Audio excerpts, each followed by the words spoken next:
हाँ जी दोस्तों, very good morning. और आज है 1 जून। दोस्तों, आज कुछ नई बात करते हैं। जैसे कि आप लोग सोचते हो कि ट्विन जर्नी का मतलब होता है कि हमको अपनी सोल को एलिवेट करना है और यूनियन में आना है। बस इसीलिए हम लोग ट्विन फ्लेम्स बने हैं। आज से 19 2019 में जब मैंने वीडियो बनाना शुरू किया था, तो मेरे कुछ शुरू के वीडियोस में मैंने बताया था कि ट्विन फ्लेम्स हम लोग इसलिए भी है क्योंकि जो समाज के जो बिलीफ सिस्टम्स हैं, उन मान्यताओं को बचपन से कहीं ना कहीं हम स्वीकार नहीं करते थे। जैसे कि जातिवाद, ठीक है, या सिर्फ मेल ही हमेशा काम करता है और विमेन सिर्फ घर पे रहने के लिए होती है, या मेल स्ट्रांग होता है या विमेन एक अबला नारी होती है, कुछ भी कह लीजिए। या there is lots of belief systems, ठीक है। जैसे कि बहुत कॉमनली आप जानते हो कि शादी करना ही है, बच्चे बड़े होते हैं, पढ़ाई करते हैं, शादी करते हैं, बच्चे करते हैं और फिर रिश्तेदारियाँ निभाते हैं। और फिर चाहे उस रिश्तेदारी में आप खुश हो या नहीं हो, बट आपको, या फिर एक लड़की की तो अर्थी अपने ससुराल से ही निकलती है। एक बार शादी हो गई तो अब बस पति के घर से ही तुम्हारी अर्थी उठनी है। इस प्रकार की सारी बिलीफ सिस्टम अब झेलो। अपने पति के घर में चाहे खुश रहो चाहे दुखी रहो, अपने पति के घर में ही रहना है।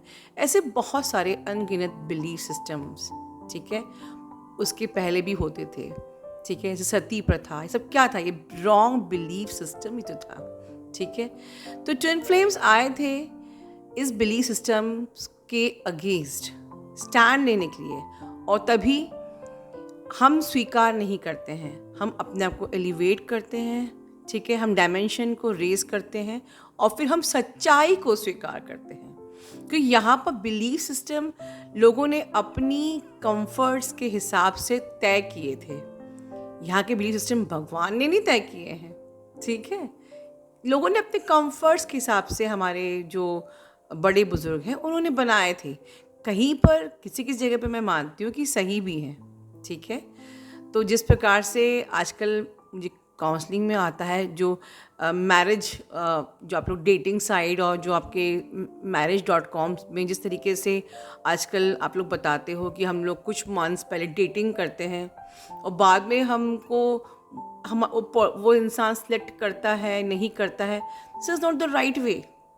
कहीं ना कहीं मुझे ये सिस्टम अच्छा लगता है कि जिस ऐसी शादी इस पर कि पूरी फैमिली मिली हुई है, जहाँ पर कि पूरी फैमिली, हमारे बड़े बुजुर्ग अपने अनुभवों से समझते हैं, देखते हैं, परखते हैं और जिम्मेदारी लेते हैं। कल को अगर मैरिज अच्छी नहीं हुई तो हमारे सीनियर्स की, हमारे बुजुर्गों की जिम्मेदारियाँ हैं, ठीक है। वो रिस्पॉन्सिबिलिटी लेते हैं कि हाँ भाई, बच्ची सही घर जाना चाहिए, ये फैमिली सही है कि नहीं है। बट आजकल मैं जो देख रही हूँ काउंसलिंग में, आप लोग बताते हो कि आप लोग को पूरा डेट करना है, कहते हैं कि फिजिकल इंटीमेसी भी हो जाती है, उसके बाद में आप डिसीजन लेते हो। तो कहीं ना कहीं चीज़ें अब ख़राब होती जा रही हैं। तो कहीं ना कहीं इन शॉर्ट हम कहें तो बिलीफ सिस्टम अच्छे भी थे, जहाँ थोड़ा सा स्ट्रिक्ट होना ज़रूरी भी था। पेरेंट्स को अपने आप के ऊपर कंट्रोल रखना ज़रूरी भी था, और कहीं ना कहीं पेरेंट्स ने हमें गलत ओवर पावर भी किया है, ठीक है। तो इस प्रकार से समवेयर ट्विन फ्लेम्स जब इस दुनिया में आए तो आपने अक्सर सुना होगा, you must learn to take stand for your self. मैंने इतनी लंबी कहानी क्यों सुनाई, इतनी लंबी बातें क्यों बता रही हूँ? मैं ये नहीं कह रही कि कहीं ना कहीं अगर मैं कहूँ कि आपको कैसे अपने लिए स्टैंड लेना चाहिए, क्यों लेना चाहिए, कब लेना चाहिए, कैसे लेना चाहिए, twin flames must learn how to take stand for your self, तो कहीं ना कहीं हमारे अंदर एक ईगो आ जाएगा कि वी आर ट्विन फ्लेम्स और हम हर चीज़ के आगे अपना स्टैंड लेंगे। नहीं, आप अगर मैच्योर्ड सोल्स हैं, आप मास्टर सोल्स हैं, तो आपको पहले समझना है, परखना है कि क्या सही है, क्या गलत है, and then you must take, या you must take stand for your self, and और you must learn to take stand for your self. But yes, you must take stand for yourself, and yes, You must learn to take stand for yourself. चलिए थोड़ी सी बात करते हैं DM की भी. आपके DM जब जर्नी सेपरेशन के पहले भी स्टैंड नहीं लेते थे और सेपरेशन के बाद भी नहीं. देखा जाए तो गलत नहीं है. जब आप लोग नए नए इस जर्नी पे मिलते हो, जब आप लोगों का कन्फेशन होता है और आप कह देते हो कि आई लव यू, आपने अपना प्यार स्वीकार कर लिया कि मैं आपसे प्रेम करती हूँ या करता हूँ. अब डीएम एनर्जी क्या होती है? बड़ी बैलेंस एनर्जी होती है. आपने एक बार बोल दिया हाँ तुम मुझे प्यार करती हो, तब उनको रोज़ सुनना नहीं है आपकी तरह. उनके लिए कोई ज़रूरी नहीं है कि रोज़ हम फ़ोन करें, बातें करें, मिलें और तभी जाके हम एवरीडे अपने प्यार को प्रूव करें. उनके लिए ये है कि हाँ ठीक है, आपने एक बार कन्फेस कर दिया, okay, they are very happy, they are satisfied, now focus in your work, कि अब ज़िंदगी में आगे भी देखना है. बट डीएफ तो क्या होता है कि ओके, एक बार प्यार को कन्फेस किया है तो अब तुम्हें मुझे रोज़ फ़ोन करना पड़ेगा. मेरी 2 दिन बात नहीं हुई, मेरी 4 दिन बात नहीं हुई, मतलब वो धोखेबाज निकल गया, वो चीटर निकल गया, उसे तो मेरी याद ही नहीं आती है. तो अब आप देखिए कि डीएम क्यों सेटिस्फाइड होते हैं, क्योंकि वो लोअर चक्रा से ऑपरेट करते हैं. वो लॉजिकल हैं, वो प्रैक्टिकल हैं कि ठीक है कन्फेस कर लिया ना, आप रोज रोज थोड़ा लेके बैठेंगे कि हाँ प्यार करते हैं, प्यार करते हैं, ठीक है. Now they wanted to focus ahead. अब आगे देखा जाए, अगर जॉब करते जॉब में मन लगाएं या पढ़ाई करते थे पढ़ाई में मन लगाएं, वॉट एवर, है ना, ठीक है. डीएफ तो क्या है, हम लोग इमोशनल होते हैं, हमें रोज़ बात करके एम्ब्रेस करना है. मतलब रोज़ बात होनी चाहिए, दिन में 5 टाइम बात होना चाहिए और हर बार बात करने पर उसको हर बार आई लव यू बोलना ही चाहिए. मतलब बात की एंड में बिल्कुल जब तक कि लव यू बोल के बात ख़त्म नहीं होएगी, लगेगा ही नहीं कि we are in any love relation. तो ये हमारा डिस्टॉर्शन था. तो पहले भी डीएम कभी आप ऐसा नहीं है कि वो लोग आपको प्यार नहीं करते थे, और वो दे वर बैलेंस, दे वर प्रैक्टिकल, और उन्होंने आपको इस जर्नी ऑफ सेपरेशन में यही सिखाया कि तुमको समझना है कि मैं कैसे बैलेंस हूँ, मैं कितना प्रैक्टिकल हूँ, तुम्हें भी होना है. जब कह दिया कि प्यार करते हैं तो करते हैं, वाई कांट यू रिमेन काम and balance and can't focus in your work. ठीक है. अब सेपरेशन हो गया, सेपरेशन हो गया, तब भी वो स्टैंड नहीं लेते हैं. अब यहाँ डीएम का फॉल्ट होता है, और कहीं ना कहीं देखिए आपको वो मिरर भी करते हैं. जैसे कि सपोज जब आपको न्यू मून फुल मून पे ट्रिगर होता है, ठीक है, एक वेव ऊपर उठती है बिल्कुल वॉल्केनो की तरह, आप क्या करते हो, आप रो लेते हो, पर्च कर लेते हो, मेडिटेशन कर लेते हो और उस वेव को रिलीज़ कर लेते हो. और उसके बाद आपको लगता है कि मुझे डीएम से मिलना है, राइट, यूनियन करना है.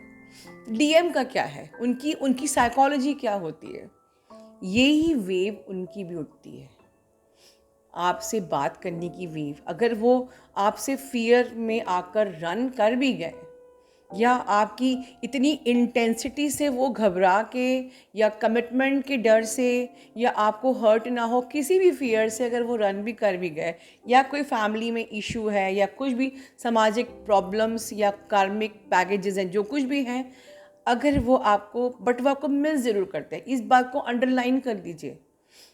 एंड सेकेंड थिंग कि उनको भी वो वेव्स उठती हैं जैसे आपको उठती हैं, याद वाली, बट उनका जो तरीका होता है वो अलग होता है.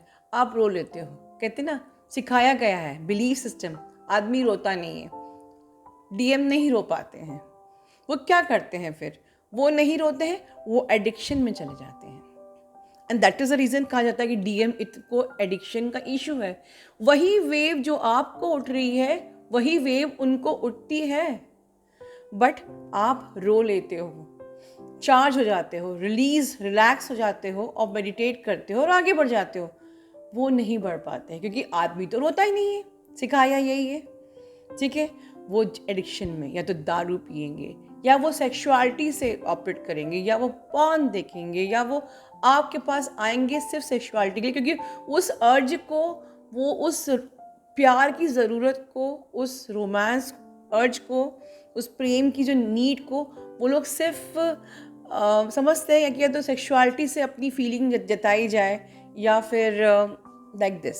और उसके बाद फिर वो प्रैक्टिकल हो जाते हैं, जहाँ वो अगर आपसे इंटीमेसी करते हैं और वो जो उनकी वेव चलिए अगर रिलीज हो भी गई तो वो बैक टू फिर नॉर्मल हो जाते हैं कि चलो ठीक है, मतलब ओवरऑल दे आर सेटिस्फाइड। इसीलिए कहते हैं कि डीएम तो इनर वर्क करता भी नहीं है आपकी तरह, फिर भी आपको चेज नहीं करता, क्योंकि उसका बेस क्या है, वो सेटिस्फाइड है। उसको लगता है कि ठीक है, इस बंदी ये इतने दिनों के बाद भी मिली, हम लोग इंटीमेट हुए और अब मतलब कि कहीं ना कहीं ये मुझसे प्रेम करती है, वो अगेन बैक टू वो सेटिस्फैक्शन के लेवल पे पहुंच जाता है। इसलिए डीएम आपकी तरह चेज नहीं करता है। ठीक है, अब आपको आज का जो वीडियो है मैं बेसिकली बताना चाहती हूँ कि दोनों ही स्टेज में डीएम स्टैंड नहीं लेता है, लेकिन you must learn to take stand. अब डिवाइन फेमिनिन आपको बताएगी पहले तो अपना एक्सपीरियंस, बहुत ही खूबसूरत एक्सपीरियंस, और जबकि she is dealing with the celebrity twin. और सुनिए, समझिए, जानिए कैसे हम लोग को अपने लिए स्टैंड लेना चाहिए लाइफ में, उनके एक्सपीरियंस से। अपना ध्यान रखिए। Love you all, God bless you all. Hello to my soul family. Hello माँ, प्रणाम। गाइस, मैं आप सबके लिए आज ये वीडियो बना रही हूँ just to share some of my experiences. अभी कुछ दिन पहले फ्राइडे को माँ का एक वीडियो आया था। हमारी जो 2 डीएफ सिस्टर्स हैं उनकी लाइफ में कुछ प्रॉब्लम्स चल रही थी regarding their marriage. First of all, may universe bless them with the best they deserve always. इस रिगार्डिंग मुझे भी अपने कुछ एक्सपीरियंसेस शेयर करने हैं।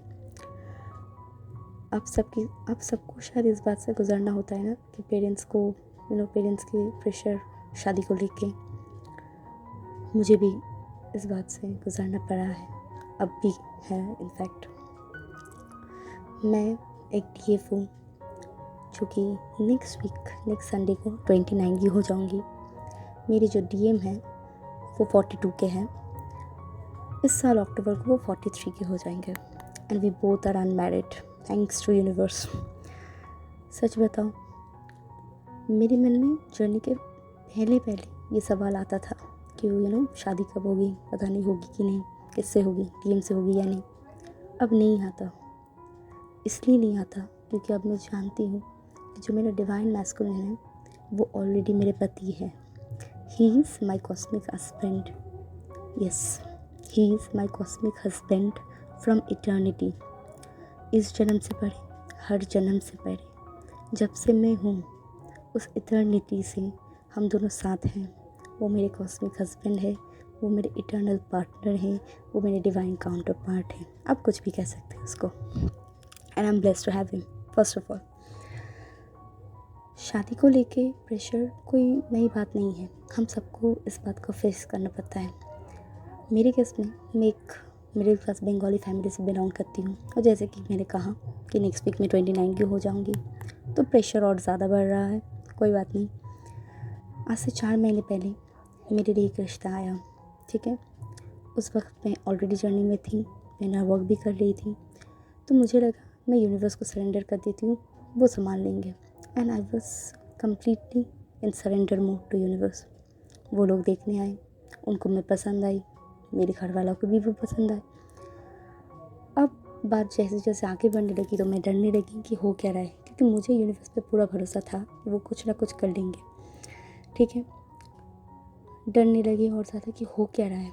फिर कंफ्यूज होने लगी। माँ ने कई बार कहा है कि अगर आपका किसी और से कर्मा है तो शायद आपकी शादी उससे हो जाए। तो खुद से पूछने लगी कि क्या ये वो बंदा हो सकता है कि जिससे मेरे कर्मा जुड़े हैं, जैसे कि मल्टीपल ओवर थिंकिंग वो करने लगी। फिर खुद से बातें करना स्टार्ट किया। माँ कहती है ना, always have your me time. तो खुद के साथ बैठी, खुद से बातें किया और खुद से पूछा कि अगर सपोज़ किसी और से आपकी शादी होती भी है तो क्या खुद उस बंदे को एक्सेप्ट कर पाओगी। बहुत बार सोचा और अंदर से उस वक्त एक गाइडेंस मिला। एक वीडियो मेरे सामने पॉपअप हुआ रामकृष्ण जी का। ठीक है, हम में से बहुत सारे लोग उनको जानते हैं, रामकृष्ण परमहंस जी। ठीक है, स्वामी विवेकानंद जी, शारदा माँ। उस वीडियो में रामकृष्ण जी कह रहे हैं कि इस अर्थ प्लेन में हमें कई सारे रिश्ते मिलते हैं, सब यूनिवर्स का दिया हुआ है। पेरेंट्स, सिबलिंग्स, स्पाउसेस, किसी न किसी हर रिश्ते के साथ हमारा सोल कॉन्ट्रैक्ट होता है कि आप भी कोई कर्मा कॉर्ड्स होता है, तभी वो हमारी लाइफ में आते हैं। उनमें से कोई हमारा नहीं है, क्योंकि हम सोल्स हैं, हम शाश्वत हैं। ठीक है, आप अपने हर रिश्ते को 100% ऑथेंटिसिटी के साथ निभाइए, लेकिन किसी से कोई अटैचमेंट मत रखिए। इस बात को बढ़ाते हुए उन्होंने एक एग्जाम्पल दिया, जैसे हॉस्पिटल में नर्सेस होती है ना, जब कोई बच्चा पहली बार दुनिया में आता है तो कुछ वक्त के लिए वो बच्चा अपनी माँ से दूर होता है। उसे उस वक्त एक नर्स संभाल रही होती है। वो नर्स उस बच्चे को बिल्कुल उस बच्चे की माँ की तरह ही संभालती है, उसे नर्चर करती है। लेकिन वो नर्स जानती है कि वो बच्चा मेरा नहीं है, फिर भी वो उसे अनकंडीशनली लव करती है। उसके लिए जो बेस्ट है वो उस बच्चे के लिए करती है।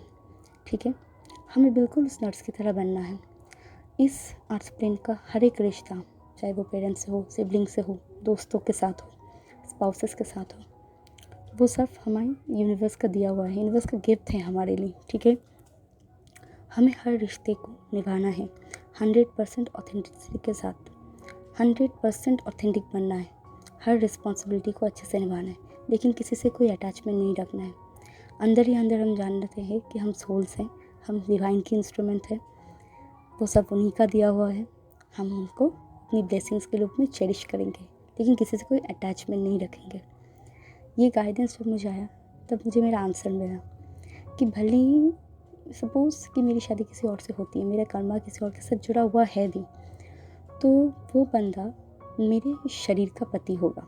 ठीक है, लेकिन मेरी जो आत्मा है वो ऑलरेडी मेरे डिवाइन मैस्कुलिन से जुड़ी हुई है, मेरे डिवाइन से जुड़ी हुई है, और ये कनेक्शन हर जन्म से परे है, इस जन्म से भी परे, पिछले कई जन्मों से परे, अनंत से।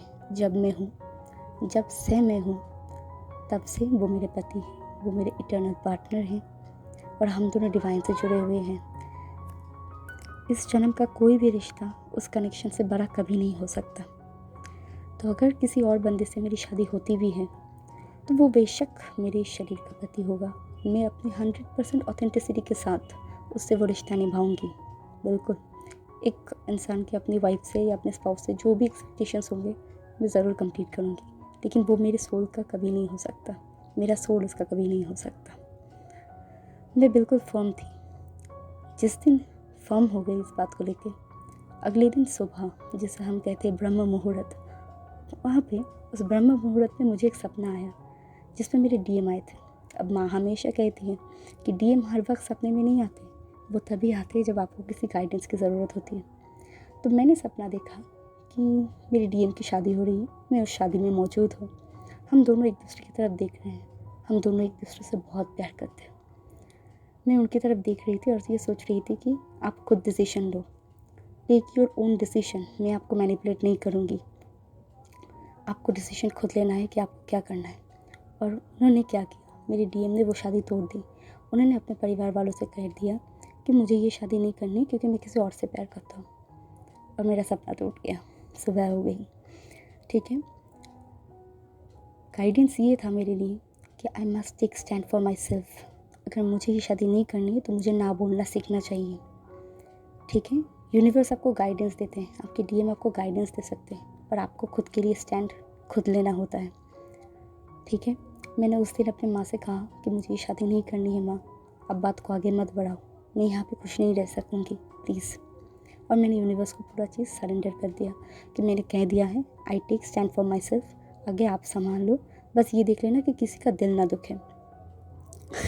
अब रिश्ता बिल्कुल टूटा, थैंक्स टू यूनिवर्स, बहुत स्टूपिड कारण की वजह से कि पहले भी मैंने कहा कि आई एम अ बंगाली।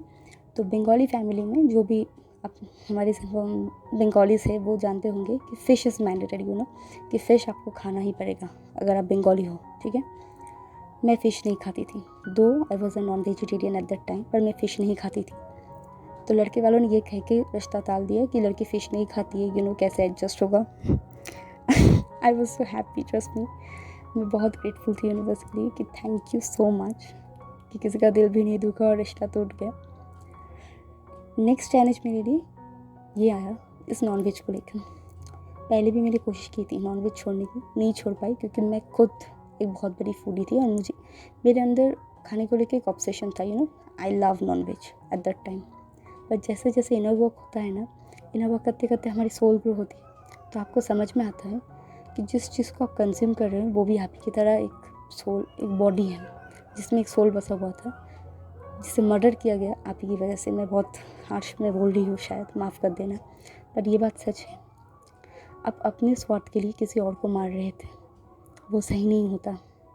खुद के लिए, खुद के स्वार्थ के लिए किसी और को हार्म करना सही नहीं होता, ठीक है। जिस दिन ये बात समझ में आई उस दिन ऑटोमेटिकली मेरी सोल ने मुझे, या ये कहो कि मैंने खुद को अलाउ नहीं किया वो सब चीज़ खाने के लिए। इस बात को लेकर फैमिली में बवाल भी हुआ, बंगाली फैमिली में हम सब नॉन वेजिटेरियन होते हैं।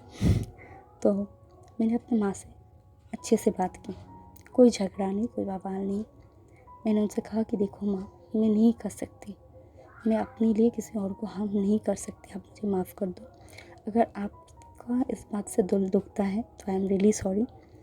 फिर भी जैसे होता है, तो मैंने उनसे लास्ट में ये कहा कि माँ, अगर मुझे आपको दुख नहीं देना है, I know you love me, अगर आप चाहती है कि मैं नॉनवेज खाऊं तो आप खुद जाके बाज़ार से लेके आइए और ख़ुद कुक करके मुझे दीजिए। अगर आप खुद लाएंगी और मुझे कुक करके देंगी तभी मैं खाऊंगी, नहीं तो मैं नहीं खाऊंगी, ठीक है। मिराकिल ये हुआ कि वो मान गई कि ठीक है मत खा, अगर मैं ला पाऊंगी तभी खाना, नहीं तो नहीं खाना है तुझे। और वो तब से, मैं सच बताऊँ, मैं अभी भी ऑनियन गार्लिक्स ये सब कंज्यूम करती हूँ, लेकिन किसी को हार्म करके वो नहीं खाती, वो नॉनवेज में नहीं खाती कि मेरे लिए किसी को और को हार्म करना वो सही नहीं होता, ठीक है। वो मैं नहीं करती अब। हाँ, मैं वेगन डाइट में नहीं हूँ, मैं वेजिटेरियन बन चुकी हूँ। हाँ, ऑनियन गार्लिक्स इस सब मैं खाती हूँ, लेकिन जिसे हम प्योर नॉनवेज कहते हैं ना, किसी और को हार्म करना, वो मैं अब नहीं करती, मैं नहीं कर ही नहीं सकती। आप जब इवॉल्व होते हो तो आपकी सोल आपको अलाउ ही नहीं करेगी कि किसी और को हार्म कर लो। तो उस दिन एक और बात सीखी कि अगर आप दिल से चाहते हो ना कि कुछ करना है तो ऑटोमेटिकली यूनिवर्स आपके साथ होता है और आपको वो शक्ति भी मिलती है कि आप खुद के लिए स्टैंड ले पाओ। कुछ दिन पहले, अभी 2-3 दिन पहले, एक और रिश्ता आया, ठीक है। 29 की हो रही है ना, पता है। तो इस बार मैंने फर्मली कह दिया कि माँ, मुझे शादी नहीं करनी है, ठीक है। अगर मेरी शादी करवानी होगी तो मेरे बाबा जो है, मेरे परम पिता, वो मेरे फादर हैं, वो करवा लेंगे, आप टेंशन मत करो, मुझे शादी करनी नहीं है। वो मान गई। उन्होंने परिवार वालों से कह दिया कि ठीक है, अगर उसे शादी नहीं करनी है तो आप उसको प्रेशराइज़ मत कीजिए। पर उन्होंने मुझसे अलग से कहा कि देख, मुझे नहीं पता क्या होने वाला है, लेकिन I am worried for you, ठीक है। तो बाद में मुझे ब्लेम मत करना कि मैंने तेरे लिए कुछ नहीं किया। तो मैंने उनसे कहा कि देखो माँ, मैं आपकी ज़िम्मेदारी नहीं हूँ, ठीक है, मैं यूनिवर्स की हूँ, आप चिंता मत करो, मेरा यूनिवर्स मेरे साथ हमेशा है, I am safe and protected. जब मेरी शादी करवानी होगी, जिससे भी करवानी होगी, वो करवा लेंगे, डोंट वरी। वो मान गई, ठीक है। तो सीख ये है गाइस कि हमें खुद को फर्म होना है, हमें इस जर्नी को चूज़ करना है। प्रॉब्लम हमारे साथ ये होती है कि हम कंफ्यूज्ड होते हैं, हम डाउट में होते हैं। पहले तो ये डाउट कि वो मेरा डीएम है कि नहीं, दूसरा डाउट ये कि डीएम है तो वो आ क्यों नहीं रहा, उसकी शादी हो चुकी है, कैसा होगा, क्या उससे मेरी परमानेंट यूनियन होगा या नहीं, बहुत सारे डाउट। गाइस, मेरे डीएम एक सेलेब है, ठीक है, he is a celebrity, he is a pan India star, ठीक है। आप में से बहुत सारे लोग शायद उन्हें पहचानते भी होंगे, मैं यहाँ पे नाम नहीं लेना चाहती, लेकिन ठीक है, लेकिन मुझे इस बात से कोई फ़र्क नहीं पड़ता क्योंकि वो उनकी अर्थली आइडेंटिटी है। मेरे इस अर्थ प्लेन में 2 शरीर हैं, एक ये वाली है जो डीएम वाली है, जो अभी आपसे बात कर रही है, और वो मेरे डीएम वाला शरीर है, मेरी मेल बॉडी है। और ये जो मैं आपसे बार बार बोल रही हूँ ना कि मेरे जो डीएम है वो मैं ही हूँ, इस बात को रियलाइज़ मुझे मेरे यूनिवर्स ने करवाया है। मैंने मास्टर सेशन के दौरान ये बात शेयर की थी कि after some time of inner work मैंने फील किया है ये बात, और आज भी करती हूँ। आज भी, अभी भी मैं अपने पूजा घर में बैठ के ये वीडियो बना रही हूँ। मैं जब भी पूजा करने बैठती हूँ या अपनी मंदिर जाती हूँ या किसी स्पेशल ओकेशन में जाती हूँ, आई ऑलवेज़ फील कि मैं अकेली नहीं होती, मेरी जगह पे मेरे डीएम बैठे हुए होते हैं। शरीर मेरा है लेकिन मेरी जो आत्मा है, मैं उन्हें देखती हूँ अपनी जगह पे, और वहाँ से मुझे ये सीख मिली है कि मेरे जो डीएम है वो कोई और नहीं, वो मैं ही हूँ। बस वहाँ पे एक और शरीर है, अंदर जो सोल है वो मेरी ही सोल है। अब भी जो आपसे बात कर रही है वही चीज़ उसी के अंदर भी है, वो भी मैं ही हूँ, ठीक है। और ये एक ऐसी फीलिंग होती है ना, जब आपको होगी तो ऑटोमेटिकली आप उसके शरीर के ऑब्सेशन से बाहर निकल आओगे, क्योंकि वो आप ही का एक और शरीर है, वो आप ही हो। ऑब्सेशन किस बात का? आप ऑटोमेटिकली उससे प्यार करने लगोगे अनकंडीशनली। तब कोई फ़र्क नहीं पड़ेगा कि उसकी इस अर्थ प्लेन पे आइडेंटिटी क्या है। हम बस कुछ टाइम के लिए इस शरीर के अंदर है, या जो भी है, जिस टाइप का भी आइडेंटिटी है, वो सेलेब है, वो मैरिड है, कुछ भी है, वो बस उसकी अर्थ प्लेन की आइडेंटिटी एक सर्टेन पीरियड ऑफ टाइम के लिए। आप राधा कृष्ण को देख लो, वो दोनों एक दो अलग अलग लोगों से मैरिड थे, लेकिन वो चीज़ उनके प्यार के बीच में कभी नहीं आई थी, क्योंकि ये कनेक्शन हर जन्म से परे है। किसी एक जन्म का कोई भी एक अर्थ प्लेन पे हुआ रिश्ता इस कनेक्शन से ऊपर हो ही नहीं सकता। आपका आपके डिवाइन से कनेक्शन, आपका आपके डिवाइन मैस्कुलिन से कनेक्शन, ये बहुत प्योर है, ये हर जन्म से परे है, समय से भी परे, हर डायमेंशन से परे, ठीक है। And last but not the least यही कहूँगी कि first choose your journey, be firm about your twin flame journey, choose universe, हर चीज़ से परे, ठीक है। यूनिवर्स से बोले कि आई चोज यू, आपने ये जर्नी दी है, आप ही कंप्लीट करवाओगे। And never blame any one, चाहे वो आपके डीएम के स्पाउस से क्यों ना हो। हम कई बार ये भी करते हैं कि अपने डीएम के वो तो शादीशुदा है, उनकी पत्नी ऐसी है वैसी है, या आपके पति। डोंट ब्लेम एनी वन, वो सारे सोल्स हैं जो आपकी मदद कर रहे हैं, या आपके डीएम की मदद कर रहे हैं अपने कर्मा को क्लियर करने के लिए, आपके कर्मा को क्लियर करने के लिए। तो बी ग्रेटफुल, वो सभी यूनिवर्स के ही हिस्से। Never blame. And last but not the least, definitely keep protection to yourself, to your divine masculine, to your parents, जिनसे आप हर रोज़ मिलते हैं, आप बातें करते हैं, उनको प्रोटेक्शन दीजिए, क्योंकि हम पे सबसे ज़्यादा अटैक्स हमारी करीबियों के द्वारा ही होता है, ठीक है। उनके ऊपर नेगेटिविटी हावी होते हैं जो कि हमारे ऊपर फिर आती है। तो give protection to each and every one and be firm to choose universe. Choose universe first, कि यूनिवर्स में आपकी हूँ, मेरी हर एक ब्रेथ आपका है, मेरे दोनों शरीर आप ही के हैं, आपने जर्नी दी है, आप ही कंप्लीट करवाओगे। I trust you, I love you and I surrender to you only. And देखना मैजिक होगा, ठीक है। इसी बात पे God bless you all, love you all, love you माँ, God bless you too. I love you too universe, thank you universe, love you.